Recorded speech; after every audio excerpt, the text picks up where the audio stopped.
లేదండి, యాక్చువల్‌గా ఇప్పుడు నా సినిమా చేసినప్పుడు నేను కష్టపడుతున్నాను కాబట్టి నా సినిమా ఎక్స్‌పీరియన్స్ ఎలా ఉంటదో నాకు తెలీదు.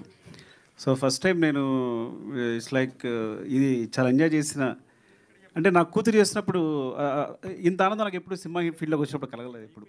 సీరియస్‌గా. ఇంత ఆనందం ఎప్పుడు కలగల. బికాజ్ తను లేచి జస్ట్ లేచి ఇలా ఒళ్ళు విరుచుకుని చాలా నిద్రపోతున్నట్టు చేసింది. నిద్రలో అప్పుడే లేస్తున్నట్టు.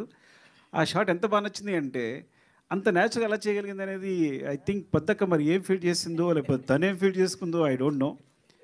And that's emotional. Whatever the hair scene ఉందో, నేను ఫస్ట్ ఫీల్ అవ్వలేదు. కానీ ఎప్పుడైతే మా ఆవిడ ఏడవడం మొదలుపెట్టిందో నేను ఏడవడం మొదలుపెట్టా.